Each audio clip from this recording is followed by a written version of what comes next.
Hello, everyone. Anna Kasparian is somebody who I previously had no problems with. I was always under the impression that she was like a genuine progressive and not a dumbass, but it turns out I may have been wrong about that. So let's see what she said. I'm a woman. Please don't ever refer to me as a person with a uterus, birthing person, or person who menstruates. How do people not realize how degrading this is? You can support the transgender community without doing this shit. Okay. This is fucking bizarre. This is really strange and really dumb. The main problem that I have here, and a lot of other people will point out, is that women are people. And, she says this is degrading to be included in this umbrella term of people who have uteruses. I don't think it's a bad thing to have a uterus. I think if you say that person has a uterus or people who have a uterus, I don't see how that is degrading. Or a person who can give birth, a person who can menstruate. If you think that having a uterus or being able to give birth or menstruating, if you think those things are bad, if you personally stigmatize them, then I guess I could see why you might find it degrading. If you think that this kind of reproductive system is icky, then, maybe Anna Kasparian just has a little bit of internalized bad feelings about her body or something. And the thing that's like especially irritating about this post is that we know that this is just turf rhetoric, and she's just repeating it. And I don't understand why she would do that. I don't understand why being included under an umbrella term. Okay, I'm gonna back up. Why are these terms used? Why do people use these terms? Okay, let's just get to the very obvious bit. There are people who have uteruses who are not women. There are people who can give birth and do give birth and menstruate who are not women. Some people who have babies come out of their vaginas are dudes, or they might be non-binary. What do you mean you can support the transgender community without using umbrella terms? No, you can't. You actually cannot do that.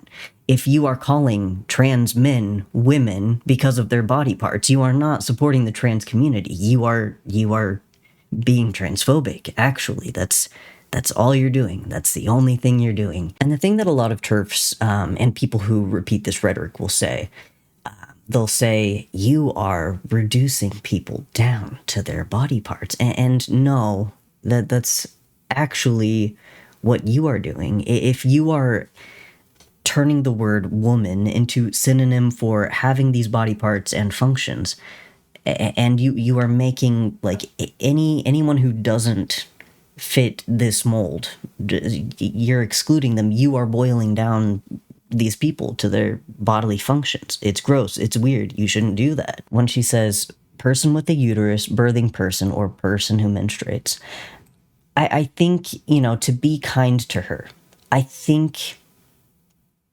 a lot of people, especially cis people, just don't have a good understanding of biology, and it gets them really confused and really frustrated. Because if you might notice, these are 3 different phrases. And just because you got one doesn't mean you have all 3. You can be a person with a uterus who does not give birth. You can be a person who menstruates who does not give birth. And so, like, the reason why these terms are really specific is because they are used in specific medical contexts.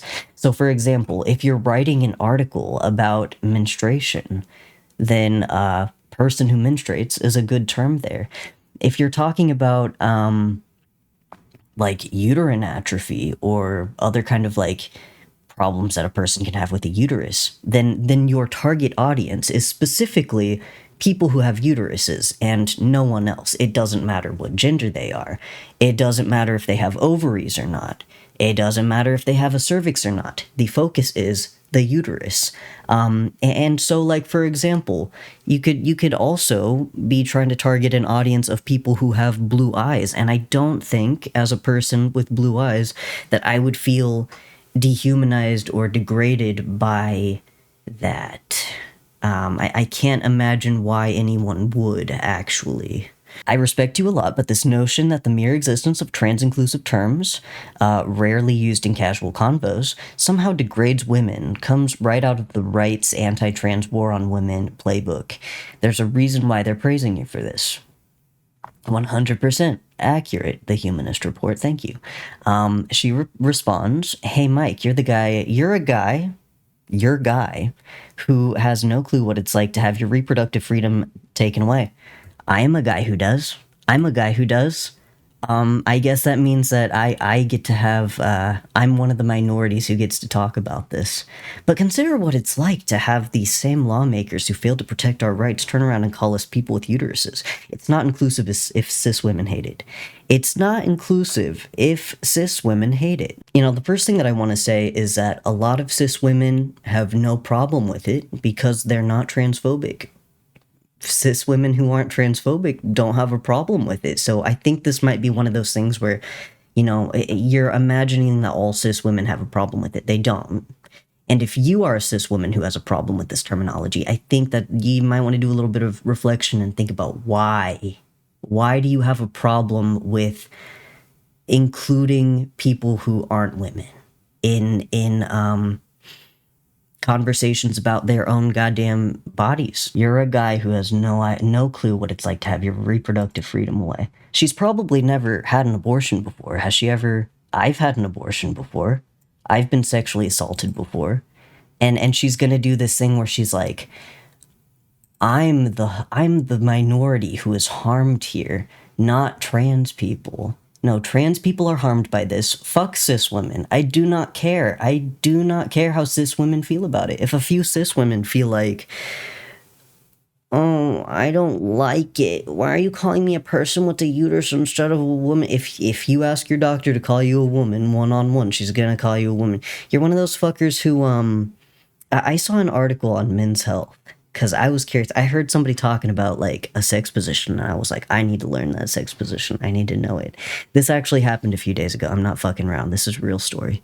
And in this article on this website that was like menshealth.com or some shit, the language they used was like, the penis owner lays like this way, and the vulva owner is like this. And I'm like, oh my God.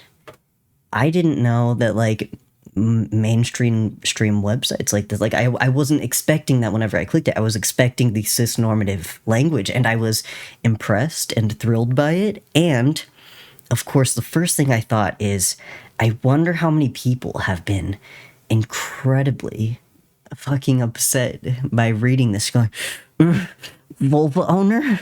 Don't you mean women? They're so fragile. So like, here's the thing, right? Like, I going about in my daily life, I have my actual identity taken away from me. Like, it's a thing that actually happens to me. It does not happen to cis women. When cis women go to the doctor, they don't get called a man. They don't have their personhood stripped from them. That does happen to trans people. We are afraid to go to the doctor's office because we are dehumanized and mistreated. And she's just fucking... And you know, let me clarify for a second. Sometimes cis women are mistreated at the doctor's office. Sometimes there's a little bit of misogyny going on. I'm not going to say misogyny doesn't exist. It sure does. But if you are a trans masculine person who has gynecological needs and you got to go to the doctor, there's a significant chance that you are going to be, if not mistreated, at least misunderstood. And maybe disrespected, if not on purpose, probably on accident. There's a significant chance of that. That doesn't happen to cis women. That's not the experience cis women have when they go into the gynecologist's office, because the space is made for them. And so what we are asking for is, we would like to be included in these discussions. So when we walk into the doctor's office, we are not mistreated. I recently released a video just a couple days ago about my experience of having a hysterectomy. And I was mistreated. I had my identification marker of my gender marker changed without my permission. I was repeatedly misgendered. I was intentionally misgendered. And it was incredibly distressing. There were times where I should have called the doctor and I should have gone back to the doctor, but I did not because I didn't feel safe and I didn't feel comfortable. I was made to feel unsafe and uncomfortable because I was not included, because the doctors either didn't understand or did not care that I'm a guy. And some of y'all might be thinking, they call you the wrong name? They call you the wrong pronouns? Oh, how terrible. So sad. And it's not only that. It is actually bad. I could explain why it's bad, and it is. But it isn't only that. It's people being told, why are you in here? When they walk into the gynecologist's office for an appointment that they made. I have seen so many trans guys online walk up to like the pharmacy and say, hey, I need plan B. And the pharmacy tech or the pharmacist says, that is for women. Your girlfriend needs to come in here and buy that. I cannot give that to you. And they have to tell the pharmacist, actually, I'm a person who can get pregnant. That is something my body can do. I'm a man. I pass as a man. And you're trying to deny me medication that I need. You are trying to restrict my reproductive autonomy because of how I look. This is unsafe. This is not okay. And reminder that Robert Eads, a trans man, died from ovarian cancer in 1999 because he was refused treatment because he was trans, because he was a guy. This isn't some flippant stuff. This isn't just words. It's not just about words. People say inclusive language, they hear the word language, they think it's just about words, and it's not. Because language dictates how these systems work. It dictates how we are treated. It dictates whether or not we actually receive the treatment that we need to be healthy and okay. It is a life or death situation. I do not care how cis women feel about it. I do not give a single fuck. If I gotta prioritize, cis women don't like it. Cis women don't like these words that it makes them uncomfortable when they read it on a website, on WebMD when they're reading about periods, versus trans men fucking dying. Which one am I gonna pick? Well, cis women's fifis? I don't think I'm going to prioritize that in this situation. Do therapy about it. If it bothers you, makes you upset, do therapy about it. I'm sure you can find some coping mechanisms for how distressed you feel about trans people being included and getting the medical care that they need. Yeah, I'm sorry it makes you upset. Do therapy about it. This shit is important. This is important to trans people. And I don't understand why she's pretending to have a problem with this. Jesus Christ. How many people are actually referring to you using this language? It must be a lot for you to air this grievance in the middle of an international hate crusade against trans people. I'm sure Ben Shapiro is retweeting you because he supports your reproductive freedom, though. It's used by many major institutions, ACLU, CDC, universities, and you. Anna Kasparian. When somebody writes an article about reproductive health, they're not talking to you, they are talking to their audience, which is made up of many people, not just you. People who might not be women, people who might be non-binary, people who might be men, but who still need access to abortion, who still need access to contraceptives, who still need access to gynecological care. It's not about you. I know you're a cis white woman and you're used to everything fucking being about you all the time, but this time it just is not. It's not about you. I'm so sorry to break that news to you.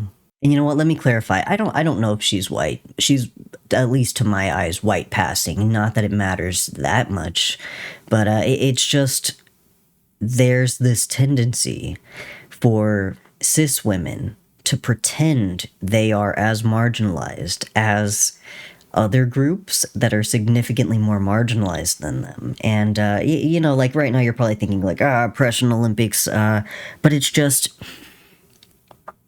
you can't pull the listen to my demographic because I'm a minority when the other minority group has a more valid point than you. You know, like they're more marginalized than you, and they are more directly affected by this. Like it doesn't fucking harm you. It doesn't affect you. Jesus fucking Christ! It's not inclusive if cis women hate it. Actually, it is. It is. A lot of cis women are transphobic, actually, and fuck them. I don't care. I don't care if you don't like it. Guess what? I'm a person with a vagina. Do you hate that? You're a person with a vagina. Whoa, damn.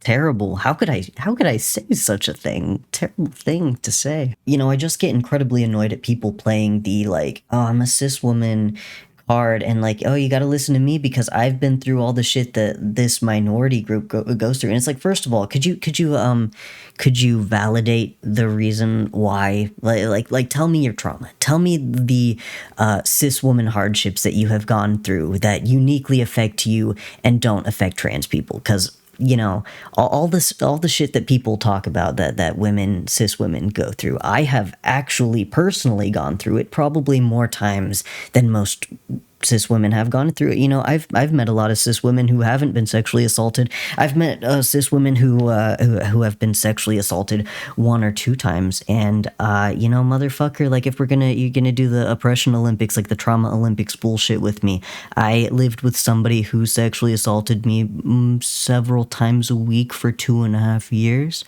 and I'm disabled by PTSD as a result.